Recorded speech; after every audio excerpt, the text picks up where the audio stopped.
My dear wife part 24. రచయిత పురం రామతులసి గారు.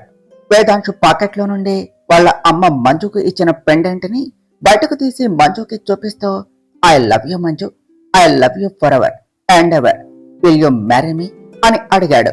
అదంతా విన్న మంజు వేదాంశుకు తనపై ఉన్న ప్రేమను అతని మాటల్లో విని చాలా సంతోషించింది. ఆ ఆనందంలో తన కళ్ళల్లో నుండి నీళ్లు వచ్చాయి. అది చూసిన వేదాంశ్ వెంటనే పైకి లేచి, ఏమైంది మంజు, ఎందుకు ఏడుస్తున్నావు? నీకు నేనంటే ఇష్టం లేదా? నేను నిన్ను ఏవైనా ఇబ్బంది పెట్టానా అని కంగారు పడుతూ అడిగాడు.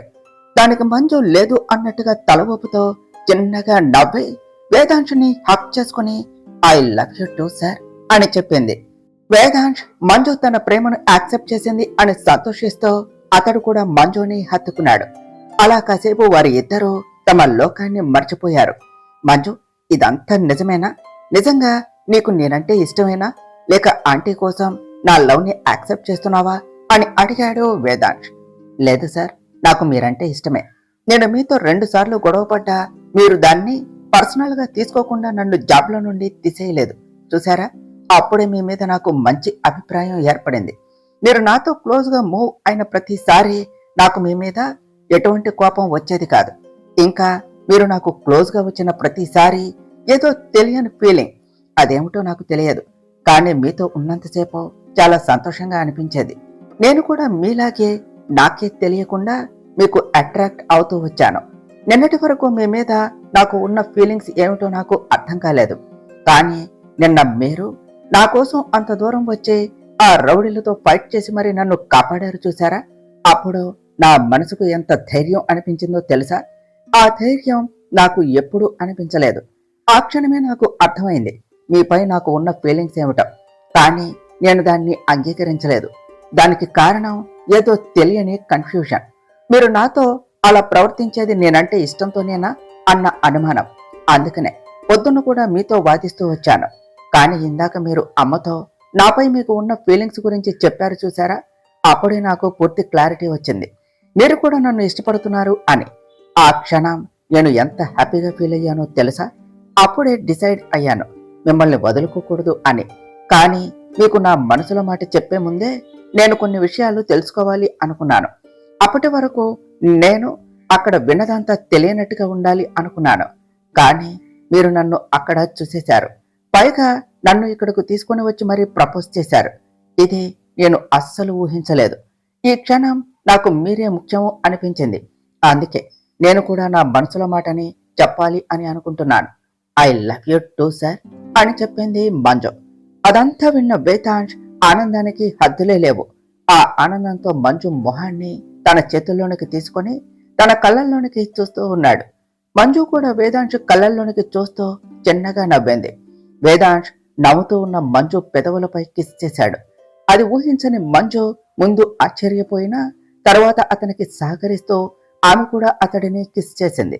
అలా వారిద్దరూ ఈ లోకాన్ని మర్చిపోయి తమకంటూ ప్రత్యేక లోకంలో విహరిస్తూ ఉన్న వారిని డిస్టర్బ్ చేస్తూ ఉన్నట్టుగా వేదాంశ్ ఫోన్ రింగ్ అవటంతో ఇద్దరూ తమని తాము సర్దుకుంటూ వెనక్కు జరిగారు. ఛ, ఈ ఫోను ఎప్పుడు చూసినా నేను నీ దగ్గర ఉన్నప్పుడే రింగ్ అవుతుంది. నెక్స్ట్ టైం నుంచి మన ఇద్దరమే ఉన్నప్పుడు ఈ ఫోన్ ని స్విచ్ ఆఫ్ చేయాలి అని అనుకుంటూ స్క్రీన్ పై డిస్ప్లే అవుతూ ఉన్న జగదీష్ నేమ్ ను చూసి, ఈ జగదీష్ కి పని పాట లేదు, ప్రతి చిన్నదానికి కాల్ చేసి చంపుతున్నాడు, చెప్తా వాడి పని అని అనుకుంటూ కాల్ లిఫ్ట్ చేసి, హలో జగదీష్, వస్తున్నామయ్యా, ఫోన్ పెట్టే అని సీరియస్ గా అన్నాడు వేదాంశ్. అది విన్న మంజు చిన్నగా నవ్వుకున్నది. ఓకే మై డియర్ వైఫ్, ఇక ఇంటికి వెళదాం అన్నాడు వేదాంశ్. అది విన్న మంజు, వైఫా అని ఆశ్చర్యంగా అన్నది. Yes, you are my wife, నేను ఫిక్స్ అయిపోయా, నువ్వు కూడా ఫిక్స్ అయిపో అన్నాడు వేదాంశ్. మంజు నవ్వుతూ, సరే సార్ పదండి అని వేదాంశ్ చెయ్యి పట్టుకుని బయటకు నడిచింది. మంజుని కారులో కూర్చోపెట్టి జగదీష్ తో మాట్లాడి మంజుతో ఇంటికి బయలుదేరాడు వేదాంశ్. కారులో వెళ్తూ ఉన్న మంజు వేదాంశ్ వైపే చూస్తూ ఏదో ఆలోచిస్తూ ఉండగా అది గమనించిన వేదాంశ్, ఏమిటి మంజు, ఏం ఆలోచిస్తున్నావు అని అడిగాడు. ఏమీ లేదు సార్, నాకు ఒక డౌట్ అన్నది మంజు. నీకు డౌట్స్ రాకపోతే ఆశ్చర్యపోవాలి, చెప్పు ఏమిటది అన్నాడు వేదాంశ్. సార్ అని కోపంగా చూసింది మంజు. ఓకే సారీ చెప్పు అన్నాడు వేదాంశ్. మంజు కొద్దిగా కూల్ అవుతూ, సార్ ఇదంతా విచిత్రంగా లేదా? మన పరిచయం గొడవలతో మొదలై ఇలా ప్రేమగా అతి తక్కువ టైంలోనే ఎలా మారింది అని.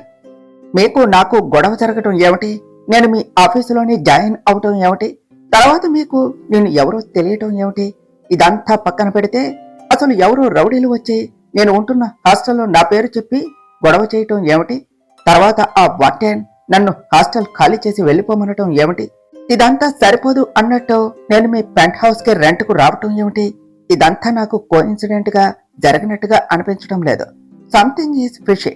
ఐ థింక్ దాని వెనకాల కూడా మీరే ఉన్నారు అని నాకు డౌట్. నిజం చెప్పండి, ఆ సీక్రెట్ ఫ్రెండ్ ఎవరో మీకు తెలుసు కదా. నిజానికి అతను నన్ను సిస్టర్ అని పిలవకపోతే ఖచ్చితంగా ఆ సీక్రెట్ ఫ్రెండ్ మీరే అనుకునేదాన్ని. కానీ మీరైతే నన్ను అలా పిలవరు. కానీ మీకు ఖచ్చితంగా తెలుసు ఆ సీక్రెట్ ఫ్రెండ్ ఎవరు అని. చెప్పండి, ఆ సీక్రెట్ ఫ్రెండ్ ఎవరు అని అడిగింది మంజు. అమ్మో, ఈ రాక్షసికి డౌట్ వచ్చేసినట్టున్నది. ఎలాగోలా మేనేజ్ చేయాలి అని అనుకుంటూ సీక్రెట్ ఫ్రెండా, అదెవరు మంజు అన్నాడు వేదాంశ్. నాటకాలు ఆడకండి సార్. ఎవరో సీక్రెట్ ఫ్రెండ్ అని చెప్పి నాకు ప్రతి విషయంలో హెల్ప్ చేస్తున్నాడు. నా స్కూటీ రిపేర్ చేయించి ఇచ్చాడు. తర్వాత మీ పెంట్ హౌస్ ఖాళీగా ఉందని కూడా తనే నాకు తెలిసేలా చేశాడు. తీరా నేను ఇక్కడకు వచ్చాక అది మీ ఇల్లు అని తెలిసింది. అంటే అతను ఎవరో మిమ్మల్ని నన్ను కలపాలి అని చూస్తున్నాడు. కాబట్టి అతను ఎవరో మీకు ఖచ్చితంగా తెలుసు. చెప్పండి, అతను ఎవరు అని అడిగింది మంజు. పర్లేదు మంజు, ఏమో అనుకున్నాను, కానీ నువ్వేమీ అంత తెలివి తక్కువ దానివి కాదు. అవునులే, ఎంతైనా ఈ వేదాంశకు కాబోయే భార్య అంటే ఆ మాత్రం ఉండాలే. నువ్వు గెస్ చేసింది కరెక్టే మంజు అన్నాడు వేదాంశ్. అవునా సార్, మరి అతను ఎవరో చెప్పండి అన్నది మంజు. నన్నెందుకు అడగటం, ఇంతవరకు గెస్ చేసావు కదా. అలాగే ఆ సీక్రెట్ ఫ్రెండ్ ఎవరో కూడా నువ్వే నీ తెలివి ఉపయోగించి తెలుసుకో అని మంజు వైపు చూస్తూ చెప్పాడు వేదాంశ్. పోండి సార్, మీరు చెప్పకపోతే నేను తెలుసుకోలేనా? చూస్తూ ఉండండి, వితిన్ 2 days లో అతను ఎవరో కనిపెడతా అని ఛాలెంజ్ చేసింది మంజు. సరే, అది చూద్దాం అన్నాడు వేదాంశ్. చూస్తూ ఉండండి అని అంటూ మొహం పక్కకు తిప్పింది మంజు. అది చూసి వేదాంశ్ చిన్నగా నవ్వుకుంటూ, ఏమిటి మేడం గారికి బాగా కోపం వచ్చినట్టున్నదే, బాగా వేడిగా ఉన్నట్టున్నావు, ఇందాక ఇచ్చిన కిస్ ఇంకొకటి ఇవ్వనా, కూల్ అవుతావు అని మంజు వైపు చూసి కన్ను కొడుతూ అన్నాడు. అదేం అవసరం లేదు, నేను కోపంగా లేను, మీరు కారు డ్రైవ్ చేయండి అని నవ్వుతూ చెప్పింది మంజు. వేదాంశు నవ్వుతూ కారు డ్రైవ్ చేస్తూ ఉన్నాడు. ఇంతలో మంజుకి ఏదో అనుమానం రావటంతో, అవును సార్, మీకు మా అమ్మ గురించి తెలుసు అంటే మీకు ఖచ్చితంగా మా నాన్న గురించి కూడా తెలిసే ఉంటుంది కదా అని అడిగింది. దానికి వేదాంశ్ మంజు వాళ్ళ నాన్న గురించి ఎంక్వైరీ చేయటం స్టార్ట్ చేసింది. ఇప్పుడు నేను ఏం సమాధానం చెప్పాలి? అవును అని నిజం చెప్పలేను, లేదు అని అబద్ధం కూడా చెప్పలేను. ఇప్పుడు ఏం చెప్పాలి అని ఆలోచిస్తూ ఉండగా, ఏమిటి సార్, నేను అడిగిన దానికి సమాధానం చెప్పకుండా ఏదో ఆలోచిస్తున్నారు, మీకు మా నాన్న గురించి ఖచ్చితంగా తెలిసే ఉంటుంది కదా అని వేదాంశ్ కళ్ళలోనికి చూస్తూ ఆశగా అడిగింది మంజు. అవును మంజు, నాకు మీ నాన్న గురించి తెలుసు అని చెప్పాడు వేదాంశ్. అవునా సార్, మా నాన్న ఎవరు, ఎక్కడుంటారు, త్వరగా చెప్పండి అని ఆత్రంగా అడిగింది మంజు. చూడు మంజు, నాకు తెలుసు నువ్వు మీ నాన్న ఎవరో ఏమిటో తెలుసుకోవాలి అని అనుకుంటున్నావు అని. కానీ నీకు అతను ఎవరో ఏమిటో నేను ఇప్పుడు చెప్పలేను. సమయం వచ్చినప్పుడు నీకే తెలుస్తుంది అన్నాడు వేదాంశ్. చిన్నప్పటి నుంచి ఇదే సమాధానం విని విని విసిగిపోయాను సార్. అమ్మని నాన్న గురించి ఎన్నిసార్లు అడిగినా సమాధానం చెప్పేది కాదు, పైగా కోప్పడి వెళ్ళిపోయేది. అసలు ఏమి జరిగింది సార్? మా అమ్మ నాన్న మధ్య మా నాన్న మంచివారు కదా, అందుకేనా అమ్మకి నాన్నంటే ఇష్టం లేనిది అని అడిగింది మంజు. లేదు మంజు, మీ నాన్న చాలా మంచివాడు. మీ అమ్మ నాన్న మధ్య చిన్న మిస్ అండర్స్టాండింగ్ వల్ల ఆంటీ మీ నాన్నకు దూరంగా ఉంటున్నారు అంతే. ఇప్పుడు ఆంటీ కూడా మీ నాన్నను అర్థం చేసుకున్నారు. చూస్తూ ఉండు, అతి త్వరలోనే మీ నాన్న ఎవరో నీకు తెలుస్తుంది అని చెప్పాడు వేదాంశ్. నిజంగానా సార్? నేను చిన్నప్పటి నుంచి మా నాన్న కోసం వెయిట్ చేస్తున్నాను. ఎవరు అని అడిగితే అమ్మ చెప్పేది కాదు. స్కూల్లో కాలేజీలో అందరూ నాన్న ఎవరో నీకు తెలియదంట కదా అని నన్ను చాలా ఇబ్బంది పెట్టేవారు. అదంతా తెలిసినా అమ్మ బాధపడేదే కానీ నాన్న ఎవరో చెప్పేదే కాదు. కనీసం నాన్న కూడా ఎప్పుడు అమ్మ కోసం కానీ నా కోసం కానీ రాలేదు. ఆయనకు మేమంటే ఇష్టం లేదా అని అడిగింది మంజు. అబ్బా మంజు, అలాంటిదేమీ లేదు. చెప్పాను కదా, అప్పుడు జరిగిన యాక్సిడెంట్లో నువ్వు మీ అమ్మ చనిపోయారు అని మేము అనుకున్నాం. నువ్వు బ్రతికే ఉన్నావు అని మాకు ఈ మధ్యనే తెలిసింది. అందుకని ఇన్నేళ్లు మీ నాన్న మిమ్మల్ని చూడటానికి రాలేదు. త్వరలోనే ఆయన నీ ముందుకు వస్తారు అని చెప్పాడు వేదాంశ్. ఏమో సార్, నాకు ఆ నమ్మకం లేదు అని నిరాశగా చెప్పింది మంజు. చూడు మంజు, నేను నీకు ప్రామిస్ చేస్తున్నాను, మీ నాన్నను తీసుకుని వచ్చి నీ ముందు నిలబెట్టే బాధ్యత నాది. అంతవరకు నువ్వు వీటి గురించి ఆలోచించకుండా ప్రశాంతంగా ఉండు అని చెప్పాడు వేదాంశ్. సరే సార్ అని సైలెంట్ గా కూర్చున్నది మంజు. అది గమనించిన వేదాంశ్, అబ్బా మంజు, అలా మూడిగా ఉంటే ఎలా? ఇదిగో ఈ ఎఫ్ఎం ని విను, నీ మూడు సెట్ అవుతుంది అని చెప్పి ఎఫ్ఎం ఆన్ చేశాడు. దాంట్లో మంజుకి ఇష్టమైన పాట రావటంతో మంజు మూడ్ మారి, సార్ ఇది నా ఫేవరెట్ సాంగ్, ఈ సినిమాలో హీరో అంటే నాకు చాలా ఇష్టం, నేను అతనికి పెద్ద ఫ్యాన్ అని చెప్పింది. మంజు అలా తన ముందే ఆ హీరో గురించి మాట్లాడటంతో వేదాంశు జలస్ గా ఫీల్ అయ్యి వెంటనే ఎఫ్ఎం ని ఆఫ్ చేశాడు. అదేమిటి సార్, ఎఫ్ఎం ఎందుకు ఆఫ్ చేశారు? నాకు ఇష్టమైన సాంగ్ వస్తుంది అందులో అన్నది మంజు. మంజు, నాకు ఆ సాంగ్ అన్నా ఆ హీరో అన్నా నచ్చదు, అందుకనే ఎఫ్ఎం ఆఫ్ చేశా అని చెప్పాడు వేదాంశ్. ఆ సాంగ్ నచ్చకపోతే సాంగ్ చేంజ్ చేస్తే సరిపోతుంది కదా, ఎఫ్ఎం ఎందుకు ఆఫ్ చేయటం అని అంటూ, ఓ అర్థమైంది, ఇందాక నేను ఆ హీరో గురించి చెప్తూ ఉంటే మీరు జలస్ ఫీల్ అయ్యారు కదా అన్నది మంజు. జలసా? నేనెందుకు జలస్ ఫీల్ అవుతాను, నేనేమి జలస్ ఫీల్ అవటం లేదు అని మొహం పక్కకు తిప్పుకుంటూ చెప్పాడు వేదాంశ్. అది చూసిన మంజు నవ్వుకుంటూ, అవునవును, మీరు అస్సలు జలస్ ఫీల్ అవటం లేదు అన్నది. చాలే నవ్వింది, మళ్ళీ నా ముందు ఇంకా ఎవరి గురించైనా ఇలా మాట్లాడు, అప్పుడు చెప్తా అన్నాడు వేదాంశ్. సరే సరే, సారీ, ఇంకెప్పుడు ఎవరి గురించి మాట్లాడను, ఓకేనా అన్నది మంజు. సరే అని చెప్పి కార్ ఆపాడు వేదాంశ్. ఏమైంది సార్, ఎందుకు కార్ ఆపారు అని అడిగింది మంజు. నువ్వు నన్ను బాగా హర్ట్ చేశావు కాబట్టి దానికి పనిష్మెంట్ ఉండాలి అన్నాడు వేదాంశ్. సరే, ఇంకెప్పుడు మాట్లాడను అని చెప్పాను కదా, మళ్ళీ పనిష్మెంట్ ఏమిటి అని అడిగింది మంజు. మాట్లాడను అని చెప్పావు, కానీ ఎప్పుడైనా మర్చిపోయి మాట్లాడితే ఏం జరుగుతుందో నీకు తెలియాలి కదా, అందుకనే ఇది అని గట్టిగా కిస్ చేశాడు వేదాంశ్. అది ఎక్స్పెక్ట్ చేయని మంజు షాక్ అయ్యింది. ఆ వెంటనే షాక్ లో నుండి తేరుకుంటూ వేదాంశును వెనక్కు నెట్టింది. ఏమిటి సార్ మీరు చేసేది, మనం కారులో ఉన్నాము అన్న విషయం కూడా మర్చిపోయారా అని కోపంగా అడిగింది మంజు. నాకు అంతా గుర్తున్నది, ఇంకోసారి నువ్వు ఇలాగే నా ముందు వేరే ఒకరి గురించి మాట్లాడితే అక్కడే ఇలాగే నీకు ముద్దు పెట్టేస్తా, ఆ ప్లేస్ ఏమిటి అని కూడా చూడను, జాగ్రత్త అని చెప్పాడు వేదాంశ్. దీన్ని ప్రేమ అనరు, శాడిజం అంటారు. అయినా నేను ఏమైనా అతను మీకన్నా బాగున్నాడు అని చెప్పానా, ఇప్పుడు మీకు అంత కోపం ఎందుకు అని అడిగింది మంజు. మరి కోపం రాదా, పిచ్చోడిలా నీ కోసం ఇన్నాళ్ళు వెయిట్ చేస్తే ఇప్పుడు నువ్వు వచ్చి నాకు వాళ్ళంటే ఇష్టం వీళ్ళంటే ఇష్టం అంటే నాకు కోపం రాదా, నువ్వు నన్నే ప్రేమించాలి అంతే అన్నాడు వేదాంశ్. వామ్మో తూచ్, మీ ప్రేమ ఎలా ఉంటుంది అని తెలియక మీ లవ్ ని యాక్సెప్ట్ చేశాను, ఇదంతా క్యాన్సిల్ అన్నది మంజు. ఓకే చెప్పనంత వరకే నీకు ఛాన్స్, ఓకే చెప్పిన తర్వాత మళ్ళీ నా నుండి దూరంగా ఉండటం నీ వల్ల కాదు కదా, ఆ పైవాడి వల్ల కూడా కాదు అని చెప్పి కారు స్టార్ట్ చేశాడు వేదాంశ్. వేదాంశ్ చెప్పిన మాటల్లో అతనికి తనపై ఉన్న ప్రేమను చూసి అతని వైపు అలానే చూస్తూ ఉండిపోయింది మంజు. ఇంతలో ఇల్లు రావటంతో కార్ ఆపి తన వైపే చూస్తూ కూర్చున్న మంజుని పిలుస్తూ, హలో మేడం, చూసింది చాలే, ఇంటికి వచ్చేసాం, కారు దిగండి అన్నాడు వేదాంశ్. మంజు కారు దిగి లోనికి వెళుతూ ఉండగా వేదాంశ్ వెనుక నుండి వచ్చి మంజు చేయి పట్టుకుని లోపలకు నడిచాడు.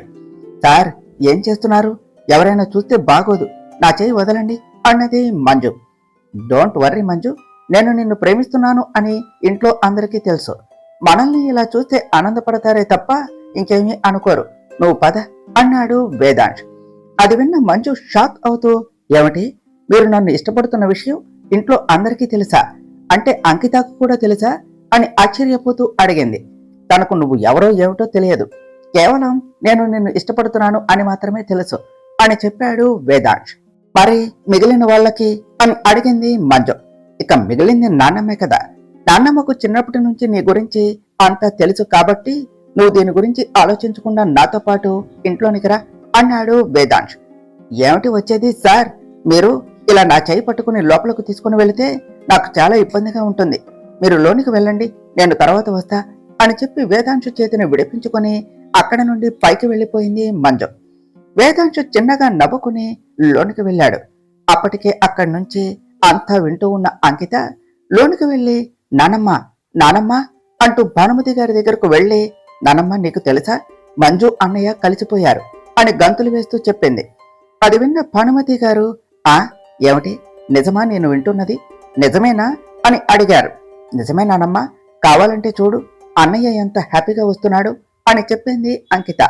అది విన్న భానుమతి గారు చాలా సంతోషంగా నవ్వుకుంటూ లోనికి వస్తూ ఉన్న వేదాంశ వైపు చూసి ఆనందపడుతూ, నాన్న నేను విన్నది నిజమేనా, మంజు నువ్వు కలిసిపోయారట, అంటే నువ్వు నీ మనసులో మాటను మంజుకు చెప్పేశావా అని అడిగారు. వేదాంశు సమాధానం చెప్పకుండా చిన్నగా నవ్వాడు. దానితో భానుమతి గారు అంకిత చెప్పింది నిజమే అని అర్థం చేసుకుని, మరి మంజు ఏమన్నది, తనకు కూడా నువ్వంటే ఇష్టమే అని చెప్పిందా అని అడిగారు. అవును నానమ్మ, ఈరోజు నేను మంజుకి నా మనసులో మాట చెప్పేశాను, తనకు కూడా నేనంటే ఇష్టమే అని చెప్పాడు వేదాంశ్. అంకిత భానుమతి గారు ఆనందపడుతూ ఒకరి మొహం ఒకరు చూసుకున్నారు. భానుమతి గారు లక్ష్మమ్మను పిలిచారు. ఆల్రెడీ అక్కడే ఉన్న లక్ష్మమ్మ అదంతా విని భానుమతి గారి దగ్గరకు వచ్చి, అర్థమైందమ్మా, నోరు తీపి చేసుకోవటానికి స్వీట్స్ తెమ్మంటారా అని అడిగింది. సరిగ్గా చెప్పావు, త్వరగా స్వీట్స్ తీసుకునిరా లక్ష్మమ్మ అన్నది అంకిత. అలాగే అమ్మా అని కిచెన్ లోనికి వెళ్లి స్వీట్ తీసుకుని వచ్చింది లక్ష్మమ్మ. భానుమతి గారు ఆ స్వీట్స్ అని తన చేతిలోనికి తీసుకుని, నాన్న ఇదిగో చక్కటి తీపి వార్త చెప్పావు, ఇది తిని నీ నోరు కూడా తీపి చేసుకో అని చెప్పి ఆ స్వీట్ ని వేదాంశుకు తినిపించారు. వేదాంశ్ ఆ స్వీట్ తిని వాళ్లతో హ్యాపీనెస్ ని షేర్ చేసుకున్నాడు. అలా వాళ్ళంతా హ్యాపీగా ఎంజాయ్ చేస్తూ ఉండగా వేదాంశుకు కాల్ వచ్చింది. అది యశ్వంత్ నుండి కావటంతో పక్కకు వెళ్లి కాల్ లిఫ్ట్ చేసి, హలో యశ్వంత్ చెప్పరా అన్నాడు. హలో వేదాంశ్, గుడ్ న్యూస్ రా, భువనా గారు నాన్నకి కాల్ చేశారు, అంతేకాదు నాన్నతో మాట్లాడాలి అని నాన్నను హాస్పిటల్ కు రమ్మన్నారు.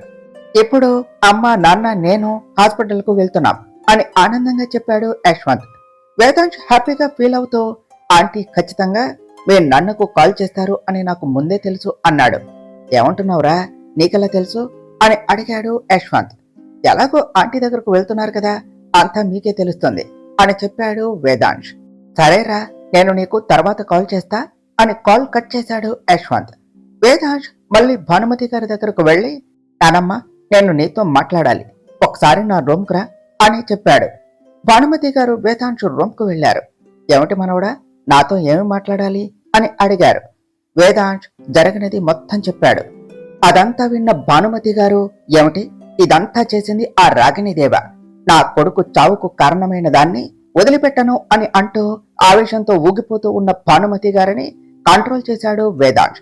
నానమ్మ కంట్రోల్ అవ్వు, ఆవేశపడకు, తనను చంపితే మనకేం వస్తుంది, తన వల్ల ప్రతి ఒక్కరూ బాధపడుతూనే ఉన్నారు, చివరికి తన కన్న కూతురు కూడా ఆమె వల్ల బాధపడుతూనే ఉన్నది, అలాంటిది ఆమెకు చావు ఒకటే సరిపోతుందా, ఆవిడ చేసిన పనులు అన్నింటికి తగిన శిక్ష పడాలి, బ్రతికినంత కాలం నరకం అనుభవించాలి అన్నాడు వేదాంశ్. భానుమతి గారు కొంచెం కూల్ అవుతూ, చూడు నాన్న, నువ్వేం చేస్తావో చెయ్యి, కానీ వీలైనంత త్వరగా ఆ రాగిణీదేవి అడ్డు తొలగించుకోవాలి, అప్పుడే మనం అంతా సంతోషంగా ఉండగలం, త్వరగా వీటి అన్నింటినీ ముగించే అని చెప్పారు. సరే నానమ్మ, ఇక నుండి ఆ రాగిణీదేవి పతనం మొదలవుతుంది, దాని గురించి నేను చూసుకుంటాను. ఇంకో విషయం నానమ్మ, భువన ఆంటీకి కూడా నిజం తెలిసిపోయింది, ఇక మిగిలింది మంజుకు తెలియటమే అన్నాడు వేదాంశ్. అది నిజమే, మంజుకి కూడా వీలైనంత త్వరగా నిజాలు అన్ని తెలిస్తేనే మంచిది, సమయం చూసుకొని తనకు నిజం చెప్పాయి. జాగ్రత్త నాన్న, ఆ రాగిణీదేవి నైట్ పార్టీలో ఏదైనా చేసే అవకాశం ఉన్నది, మంజు జాగ్రత్త అని వేదాంశును హెచ్చరించారు భానుమతి గారు. సరే నానమ్మ, పద, చాలా టైర్డ్ గా కనిపిస్తున్నావు, రెస్ట్ తీసుకుందువు గాని అన్నాడు వేదాంశ్. సరే నాన్న పద అని హాల్లోనికి వెళ్లారు భానుమతి వేదాంశులు. ఇటు రాగిణీదేవి ఆఫీసులో కూర్చొని రాజు కోసం వెయిట్ చేస్తూ ఉన్నది. ఇంతలో ఆమెకు నిన్న ఆ లారీ డ్రైవర్ను చంపిన విషయం గుర్తు చేసుకొని, ఇక నా పేరు బయటకు పెట్టేవాళ్లు ఎవ్వరూ లేరు, త్వరగా నేను అనుకున్నట్టు మ్యాగీకి వేదాంశకి పెళ్లి జరిగితే ఆ మంజు భువనాల పీడ కూడా వదిలించుకొని హ్యాపీగా ఉండవచ్చు. ఇంతకీ ఏమిటి, రాజు ఇంకా రాలేదు అని టెన్షన్ పడుతూ ఉండగా అక్కడకు వచ్చాడు రాజు. మేడం ఇదిగోండి మీరు అడిగిన డ్రగ్ అని చెప్పి ఒక డ్రగ్ ప్యాకెట్ ని రాగిణీదేవి చేతికి ఇచ్చాడు. రాగిణీదేవి ఆ డ్రగ్ ప్యాకెట్ ని చేతిలోనికి తీసుకొని, ఇది కరెక్ట్ గానే పనిచేస్తుందా అని అడిగింది. మీరు దీని మీద ఏ అనుమానం పెట్టుకోకండి మేడం, ఇది 100% కరెక్ట్ గానే పనిచేస్తుంది. ఇది ఒక్కసారి బాడీలోనికి వెళితే ఇక వాళ్ళు ఎవరితోనైనా ఫిజికల్ అయితే కానీ దీని ప్రభావం తగ్గదు. అంతకు మించి ఈ డ్రగ్కు వేరే మెడిసిన్ కూడా ఏమీ లేదు. డాక్టర్లు కూడా దీనికి ట్రీట్మెంట్ ఇవ్వలేరు. కాకపోతే ఒక సమస్య మేడం, ఒకవేళ ఈ డ్రగ్ తీసుకున్నాక ఎవరితోనైనా ఫిజికల్ కాకపోతే వాళ్ళు నరాలు చుట్లి చనిపోతారు. కాబట్టి మీరు దీన్ని ఉపయోగించాలి అనుకునే ముందు మరి ఒకసారి ఆలోచించండి అని చెప్పాడు రాజు. నేను అంతా ఆలోచించాను. ఈ ప్లాన్ ని మాత్రం ఎక్కడా ఫ్లాప్ కానివ్వను. ఈ దెబ్బతో ఇటు నా కూతురు జీవితం చక్కబడుతుంది, అలాగే వేదాంశ నుండి వచ్చే ప్రమాదం కూడా తప్పుతుంది. ఒక్కసారి ఈ ప్లాన్ సక్సెస్ అయితే ఆ తర్వాత మంజుని వాళ్ళ అమ్మను చంపి నా మార్గానికి అడ్డు తొలగించుకుంటాను అంటూ గట్టిగా నవ్వింది రాగిణీదేవి. ఆమెలోని ఆ భయంకరమైన ఆలోచనలు విన్న రాజు మనసులోనే భయపడుతూ, అమ్మో, ఈవిడితో సాధ్యమైనంత జాగ్రత్తగా ఉండాలి అని అనుకున్నాడు. సరే రాజు, నైట్ పార్టీకి నాతో పాటు నువ్వు కూడా రా అని చెప్పింది రాగిణీదేవి. సరే మేడం అని చెప్పి అక్కడ నుండి బయటకు వెళ్లిపోయాడు రాజు. రాజు అలా బయటకు వెళ్ళగానే రాగిణీదేవి తన చేతిలో ఉన్న ఆ డ్రగ్ ప్యాకెట్ ని చూసి నవ్వుతూ, అతి త్వరలోనే నేను అనుకున్నది సాధించబోతున్నాను. సారీ బేబీ, నిన్ను ఇబ్బంది పెట్టవలసి వచ్చినా నేను ఈ పని చేయక తప్పటం లేదు. నేనేమి చేసినా అది నీకోసమే, అది త్వరలోనే అర్థమవుతుంది అని తన టేబుల్ పై ఉన్న మ్యాగీ ఫోటో చూస్తూ చెప్పింది రాగిణీదేవి. ఇటు హాస్పిటల్ కు బయలుదేరిన యశ్వంత్, శారద, అశోక్ వర్మలు హాస్పిటల్లో ఉన్న భువన గారి రూమ్ కు వెళ్లారు. ఆల్రెడీ వాళ్ళ కోసమే వెయిట్ చేస్తూ ఉన్నట్టుగా రూమ్ బయటకు చూస్తూ ఉన్న భువన గారు వాళ్ళు రావటం గమనించి బెడ్ పై నుంచి లేవబోయింది. కానీ ఇంతలోనే అశోక్ వర్మ అక్కడికి వచ్చి, లేవొద్దు భువన అన్నాడు. పర్వాలేదండి అని భువన గారు పైకి లేచి కూర్చొని అశోక్ వర్మ వైపే చూస్తూ ఉన్నారు. ఏమిటి భువన, సడన్ గా రమ్మన్నావు అని అడిగారు అశోక్ వర్మ. భువన గారు వెంటనే, నన్ను క్షమించండి, ఇన్ని రోజులు మిమ్మల్ని అపార్థం చేసుకున్నందుకు. నిన్న మీరు ఎంతలా చెప్పినా నేను మిమ్మల్ని నమ్మలేదు, క్షమించండి. నాకు నిన్నే తెలిసింది ఆ యాక్సిడెంట్ చేయించింది ఎవరు అన్నది అని చెప్పారు. అది విన్న శారద, అశోక్ వర్మ, యశ్వంతులు షాక్ తో ఒకరి ముఖం ఒకరు చూసుకుంటూ ఉన్నారు. ఏమిటి భువన, నీకు ఎలా తెలిసింది ఆ యాక్సిడెంట్ చేయించింది ఎవరు అని అన్నది అని అడిగారు అశోక్ వర్మ. భువన గారు నిన్న జరిగినది మొత్తం చెప్పారు. అదంతా విన్న వాళ్ళ ముగ్గురు సంతోషిస్తూ భువన గారి వైపు చూశారు. అదండి జరిగింది. తప్పు ఒకరు చేస్తే నేను మిమ్మల్ని ఎన్ని రోజులు అపార్థం చేసుకుని తప్పు చేశాను, అందుకనే దేవుడు నాకు ఈ శిక్ష వేశాడు అని బాధపడ్డారు భువన గారు. ఊరుకో భువన, ఇందులో నీ తప్పు ఏమున్నది? ఆ రాగిణీదేవి స్వార్థానికి మనం అందరం బలైపోయాం అంతే. నాకు కూడా దీనంతటి వెనుక తనే ఉన్నది అని ఉదయం యశ్వంత్ చెప్పేదాకా తెలియదు. నిజానికి నేను చాలా బాధపడ్డాను. ఆ డ్రైవర్ ఒక్కడే నువ్వు నిజం తెలుసుకోగలిగేలా చేసేది, కానీ అతడు కూడా చనిపోతే నీకు నిజం ఎలా తెలుస్తుంది అని భయపడ్డా. కానీ ఆ దేవుడు ఉన్నాడు. నీకు ఎవరి ద్వారా నిజం తెలియాలో వాళ్ళ ద్వారానే తెలిసింది. ఇప్పుడు నువ్వు నన్ను అర్థం చేసుకున్నావు, నాకు అదే చాలు. అలాగే నువ్వు అనుకున్నట్టు నేను నిన్ను మోసం చేయాలి అని రెండో పెళ్లి చేసుకోలేదు, తప్పనిసరి పరిస్థితుల్లో చేసుకోవలసి వచ్చింది అని చెప్తున్న అశోక్ వర్మను ఆపుతూ, నాకు తెలుసండి మీరు ఏ పరిస్థితుల్లో నన్ను పెళ్లి చేసుకున్నారు అని వాసుదేవ్ అన్నయ్య దెవకి వచ్చి నాకు అర్థమయ్యేలా చెప్పారు. అందుకే నేను మళ్ళీ తిరిగి రావటానికి బయలుదేరాను. ఇంతలోనే ఆ యాక్సిడెంట్ జరిగింది. ఆ ప్రమాదంలోనే వాళ్ళిద్దరూ చనిపోయారు. నేను ఆ డ్రైవర్ మాటలు విని మీరే మమ్మల్ని చంపాలి అని అనుకుంటున్నారు అని భయపడి మంజుని తీసుకుని దూరంగా వెళ్లిపోయాను. కానీ ఇన్నేళ్లకు నాకు నిజం తెలిసింది, అది ఈ పరిస్థితుల్లో అన్నారు భువన గారు. బాధపడకు భువన, నిన్ను నేను బ్రతికించుకుంటాను. ఈ హాస్పిటల్ కాకపోతే మరి ఒకటి, కావాలంటే నిన్ను ఫారెన్ కి తీసుకుని వెళ్ళి ట్రీట్మెంట్ చేయించే బాధ్యత నాది అని చెప్పారు అశోక్ వర్మ. లేదండి, ఇప్పటికే చాలా ఆలస్యం అయిపోయింది. నా పరిస్థితికి ఇప్పుడు ఏ ట్రీట్మెంటు లేదు. ఇప్పుడు కూడా మంజుకి నేను ఎక్కువ రోజులు బ్రతకను అని తెలిస్తే ఏమైపోతుందా అన్న భయంతో దానికి నిజం తెలియకుండా ఉండటానికి ఇలా ట్రీట్మెంట్ తీసుకుంటున్నాను అన్నారు భువన గారు. బాధపడకు భువన, చివరి వరకు ఆశని వదులుకోవద్దు. ఏమో ఎవరికి తెలుసు, నీ ఆరోగ్యాన్ని బాగు చేసే డాక్టర్ ఎక్కడో ఒక చోట ఉండే ఉన్నాడేమో అన్నారు శారదా గారు. దానితో భువన గారు శారదా గారి వైపు చూస్తూ, మీరు అని అడిగారు. భువన, తను శారద నా మొదటి భార్య అని చెప్పారు అశోక్ వర్మ. మీరా? మీకు నా మీద కోపం లేదా? నేను ఆయనకు రెండవ భార్యను అని మీకు ముందే తెలుసా అని అడిగారు భువన గారు. అవును భువన, నీ గురించి నాకు అంతా తెలుసు. జరిగిన దాంట్లో నీ తప్పు ఏమీ లేదు. నాకు నీ మీద ఎటువంటి కోపం కూడా లేదు. నేను నిన్ను నా చెల్లెలుగా చూస్తున్నా అని చెప్పారు శారద గారు. అది విన్న భువన గారు ఆనందిస్తూ పక్కనే ఉన్న యశ్వంత్ వైపు చూసి, అతను అని అడిగారు. వీడు మన కొడుకు, పేరు యశ్వంత్ అని చెప్పారు శారద గారు. శారద మాటల్లో ఆమె నిష్కల్మషమైన మనసును చూశారు భువన గారు. నేను మిమ్మల్ని పిన్ని అని పిలవచ్చా అని అడిగాడు యశ్వంత్. దానికి భువన ఊ అన్నట్టుగా తల ఊపింది. పిన్ని, మీరు మంజు విషయంలో ఏ కంగారు పడకండి. మంజు నా చెల్లెలు, తనని జాగ్రత్తగా చూసుకునే బాధ్యత నాది అని చెప్పాడు యశ్వంత్. భువన గారు సంతోషపడుతూ యశ్వంత్ని దగ్గరకు రమ్మని అతని తలపై ప్రేమగా నిమిరారు. ఇప్పటి వరకు నాకు ఏమైనా అయితే మంజు ఏమైపోతుందో అని భయపడేదాన్ని. ఇప్పుడు నాకు ఆ భయం లేదు. అక్క, ఇకపై మంజు బాధ్యతను మీ చేతిలో పెడుతున్నాను. పొరపాటున నాకు ఏమైనా అయితే నువ్వే మంజుని నా స్థానంలో నిలబడి చూసుకోవాలి అన్నారు భువన గారు. మంజు గురించి నాకు వదిలే భువన, మంజు నా కూతురు అని చెప్పారు శారద గారు. శారద మాటలకు భువన గారు ఆనందిస్తూ, ఇంతమంది మంచివాళ్లు ఈ రోజు వరకు బాధపడుతున్నారు అంటే దానికి కారణం ఆ రాక్షసి అని రాగిణీదేవిని తిట్టారు భువన గారు. కంగారు పడకు పిన్ని, ఆవిడ విషయం వేదాంశు చూసుకుంటాడు. నిజానికి ఆవిడ వల్ల ఎక్కువ నష్టపోయింది వాడే కదా. చూస్తూ ఉండండి, ఆవిడకు వేదాంశు తగిన శిక్షణ వేస్తాడు అన్నాడు యశ్వంత్. అవును భువన, నువ్వు ఆమె గురించి మర్చిపో. ముందు నువ్వు నాకు మంజు గురించి చెప్పు. తనని చిన్నప్పుడు చూశాను, మళ్ళీ తను బ్రతికే ఉంది అని తెలిసిన తర్వాత ఒకరోజు ఎవరికీ తెలియకుండా తనని దూరం నుండి చూసి వచ్చాను. ఎంత పెద్దదైపోయిందో కదా. మంజు చూడటానికి అచ్చం నీలానే ఉన్నది అన్నారు అశోక్ వర్మ. అవునండి, తను చూడటానికి అచ్చం నాలానే ఉంటుంది. మీకో విషయం తెలుసా? దానికి మీరంటే చాలా ఇష్టం. చిన్నప్పటి నుండి అది మీ గురించి నన్ను ఎన్నిసార్లు అడిగిందో తెలుసా? కానీ నేనే దానికి ఎప్పుడూ మీ గురించి చెప్పలేదు. మీ మీద ఉన్న కోపంతో దానికి నిజం చెప్పలేదు. ఇప్పుడు దానికి తన తండ్రి ఎవరో తెలిస్తే ఎంత ఆనందపడుతుందో అంటూ అశోక్ వర్మ వైపు చూశారు భువన గారు. మరి ఇంకెందుకు ఆలస్యం? ఇక్కడకు రమ్మని తనకు నిజం చెప్పేస్తే సరిపోతుంది కదా. అప్పుడు నా కూతురు నా దగ్గరకు వస్తుంది కదా అన్నారు అశోక్ వర్మ.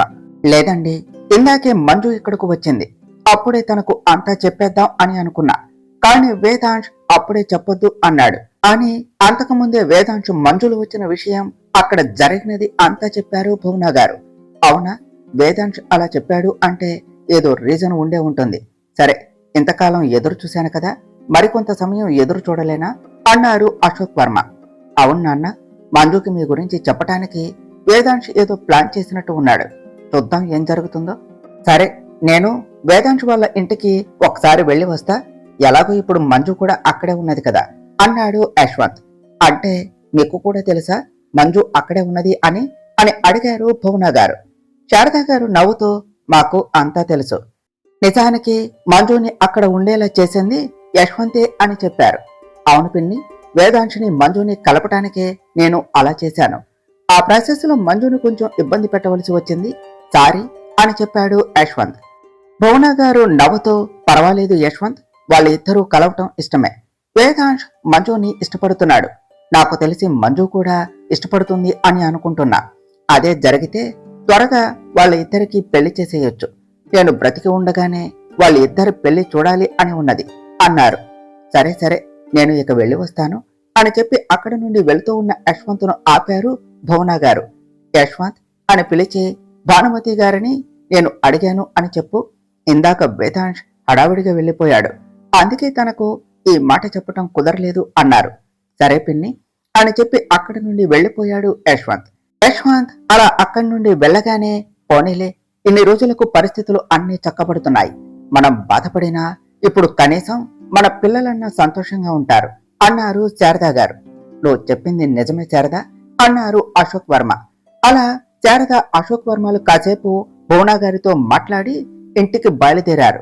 ఇటు మంజు తన రూమ్ లో కూర్చొని వేదాంశు గురించి ఆలోచిస్తూ సిగ్గుపడుతూ ఉన్నది. ఏమిటిది మంజు, నేను అస్సలు నమ్మలేకపోతున్నా. అంతా చాలా త్వరగా జరిగిపోతున్నట్టు అనిపిస్తున్నది. ఛా, నేను సార్ ప్రపోజల్ ని అప్పుడే యాక్సెప్ట్ చేయకుండా ఉండవలసింది. ఆయన నన్ను ఎంత ఆట పట్టించాడు. నేను కూడా ఆయన్ను కొన్ని రోజులు ఏడిపించి తర్వాత నా మనసులో మాట బయట పెట్టవలసింది. నేను ఏమైనా తొందరపడ్డానా? లేదు లేదు. సార్లా ప్రేమించే వాళ్ళు దొరకటం చాలా కష్టం. అలాంటిది ఆయన్ను వదులుకోవటం నాకు ఇష్టం లేదు. పైగా నన్ను అంతగా ప్రేమిస్తున్న ఆయన్ను ఆ క్షణం బాధ పెట్టాలి అని అనిపించలేదు. మనసులో మాట దాచకుండా ఆయనకు చెప్పేశాను అని అనుకుంటూ వేదాంశ్ తన మెడలో వేసిన పెండెంట్ను చూసి మురిసిపోతూ ఉన్నది. అంతలోనే ఈ విషయం ఎవరితోనైనా షేర్ చేసుకోవాలి అని అనిపించటంతో వెంటనే తనకు వర్ష గుర్తుకు వచ్చి వర్షకు కాల్ చేసింది. ఆఫీసులో వర్క్ చేసుకుంటూ ఉన్న వర్ష తన ఫోన్ రింగ్ అవటంతో తన మొబైల్ ని చెక్ చేసుకున్నది. స్క్రీన్ పై మంజు నేమ్ కనిపించడంతో ఇదేమిటి ఈ టైంలో చేసింది అని అనుకుంటూ కాల్ లిఫ్ట్ చేసి, హలో మేడం, ఏమిటి ఈ టైంలో కాల్ చేశారు అని అడిగింది. ఏమీ లేదు వర్ష, నువ్వు గుర్తుకు వచ్చావు, అందుకనే కాల్ చేశా అని చెప్పింది మంజు. అంతొద్దు, మ్యాటర్ ఏమిటో చెప్పు అన్నది వర్ష. అది వర్ష, అసలేం జరిగిందంటే అని అప్పటి వరకు జరిగినది అంతా చెప్పింది మంజు. అదంతా విన్న వర్ష షాక్ అవుతూ, ఏమిటి మంజు నువ్వు చెప్పేది, అసలు ఇదంతా నిజమేనా అని అడిగింది. అవును వర్ష, నేను చెప్పేదంతా నిజమే అని చెప్పింది మంజు. ఓసి దుర్మార్గురాలా, నాకు ముందే డౌట్ వచ్చింది. నేను నిన్ను ఎన్నిసార్లు అడిగినా నువ్వు నాకు నిజం చెప్పలేదు, కానీ ఇప్పుడు ఏకంగా అతనికి ప్రపోజ్ చేశాక చెప్తున్నావా అని అన్నది వర్ష. లేదు వర్ష, ముందు నేను కాదు, అతనే ప్రపోజ్ చేశాడు అన్నది మంజు. ఏచే ఆపవే, ఎవరైతే ఏమిటి, అసలు మీ మధ్య ఇంత జరిగితే నాకు ఇప్పుడు చెప్తున్నావా? ఇన్ని రోజులు నేను నీకు క్లోజ్ ఫ్రెండ్ అనుకున్నా, కానీ నాకు ఇప్పుడే అర్థమైంది నేను నీకు ఏమీ కాను అనే. అందుకే నువ్వు నీ మనసులో ఉన్న మాటను నాకు చెప్పలేదు. నేను నీకు మరీ అంత పరాయిదాన్ని అయిపోయానా అన్నది వర్ష. అబ్బా సారీ వర్ష, నీకు ముందే ఈ విషయం చెప్పనందుకు. నిజానికి నేను కూడా అతన్ని ప్రేమిస్తున్న విషయం అప్పుడే చెప్పకూడదు అనుకున్నాను. నీకు తెలుసు కదా, నేను మా నాన్న గురించి తెలుసుకోవాలి అనుకుంటున్నానని. మా నాన్న గురించి తెలిసిన తర్వాత నేను అతనికి ఈ విషయం చెప్పాలి అనుకున్నా, కానీ అనుకోకుండా ఇదంతా జరిగిపోయింది. అయినా నా మనసులో నీ స్థానం ఏమిటో నీకు తెలియదా? నా లైఫ్లో నాకంటూ ఉన్న ఒకే ఒక్క ఫ్రెండ్వి నువ్వు. అలాంటిది నేను నిన్ను పరాయిదానిలా చూస్తానా అన్నది మంజు. సరేలే, మొత్తానికి ఇన్ని రోజులకు నీ లైఫ్లో మంచి రోజులు మొదలయ్యాయి అన్నమాట. పోనీలే, నువ్వు హ్యాపీగా ఉండటం కన్నా నాకేం కావాలి అన్నది వర్ష. నాకు అదే అనిపిస్తున్నది వర్ష. ఇక నాన్న గురించి కూడా తెలిస్తే నా ప్రాబ్లమ్స్ అన్నీ క్లియర్ అయినట్టే అని చెప్పింది మంజు.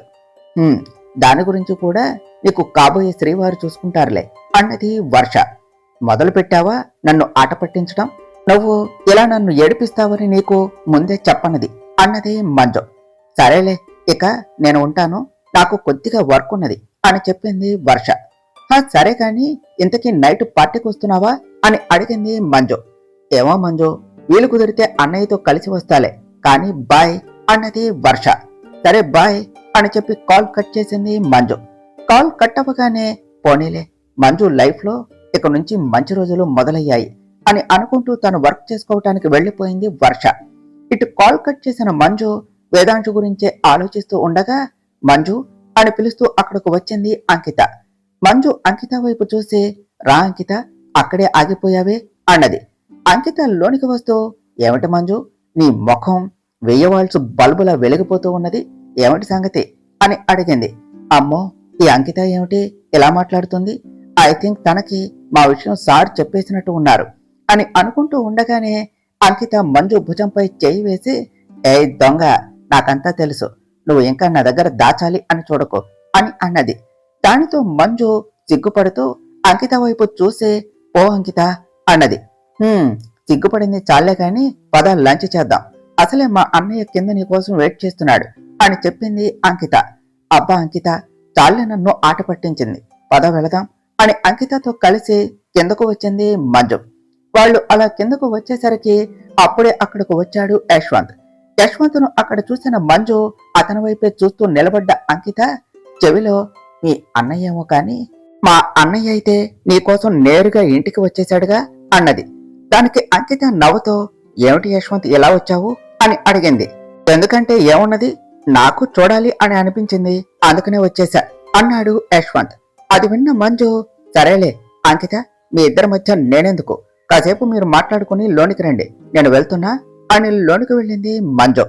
మంజు లోనికి వెళ్ళగానే, ఏమిటి మొత్తానికి నీ ఫ్రెండ్ మీ ఇంటికి వచ్చేసరికి మీకు మేము అస్సలు గుర్తులేనట్టున్నాం అన్నాడు యశ్వంత్. అబ్బా అదంతా పక్కన పెట్టు యశ్వంత్, నీకు ఒక విషయం చెప్పనా, అన్నయ్య మంజుకి ప్రపోజ్ చేశాడు అని చెప్పింది అంకిత. యశ్వంత్ షాక్ అవుతూ, ఏమిటి నీ అన్నయ్య మంజుకి ప్రపోజ్ చేశాడా, నేను విన్నది నిజమేనా, లేకపోతే నేను ఏమైనా కలగంటున్నానా, అంకిత ఒకసారి నన్ను గిల్లు అన్నాడు. అంకిత వెంటనే యశ్వంత్ చేతిపై గట్టిగా గిల్లింది. అబ్బా ఒసే రాక్షసి, ఎందుకే ఇంత గట్టిగా గిల్లావు అని అడిగాడు యశ్వంత్. ఇది మరీ బాగుంది, నువ్వే కదా గిల్లమన్నది అని చెప్పింది అంకిత. సరే ఇదంతా పక్కన పెట్టు, నిజంగానే మీ అన్నయ్య మంజుకి ప్రపోజ్ చేశాడా అని అడిగాడు యశ్వంత్. అవును, అన్నయ్య ప్రపోజ్ చేయటం అయింది, మంజు ఓకే చెప్పటం కూడా జరిగిపోయింది అని చెప్పింది అంకిత. వావ్ అంకిత, ఎంత మంచి న్యూస్ చెప్పావు అని ఎక్సైట్ అవుతూ అంకితను గట్టిగా హక్ చేసుకుని తన బుక్కపై ముద్దు పెట్టాడు యశ్వంత్. అబ్బా యశ్వంత్, మనం ఎక్కడ ఉన్నామో కొద్దిగా చూసుకో అని యశ్వంత్ను వెనక్కు నెట్టి సిగ్గుపడుతూ లోపలకు వెళ్లిపోయింది అంకిత. నిన్న వాళ్ళు మంజుని కిడ్నాప్ చేసేసరికి అబ్బాయి గారికి బాగా భయం వేసినట్టున్నది, అందుకే వాడి మనసులో మాటని బయటపెట్టాడు, లేదంటే ఇంకా ఏవేవో విన్యాసాలు చేసి మంజుని పిచ్చిదాన్ని చేసేవాడు. దీనికి ఖచ్చితంగా ఆ రౌడీలకు థ్యాంక్స్ చెప్పవలసిందే అని అనుకుని నవ్వుకుంటూ లోనికి వెళ్ళాడు యశ్వంత్. తరువాత ఏమి జరిగిందో నెక్స్ట్ పార్ట్లో తెలుసుకుందాం ఫ్రెండ్స్. డియర్ ఫ్రెండ్స్, మీకు గనక ఈ కథ నచ్చినట్లయితే మీ అభిప్రాయాలను కామెంట్ల రూపంలో తెలియచేయండి. ఈ వీడియోను లైక్ చేయండి, షేర్ చేయండి, మా ఛానల్ను సబ్స్క్రైబ్ చేసుకోండి ఫ్రెండ్స్. Thank you.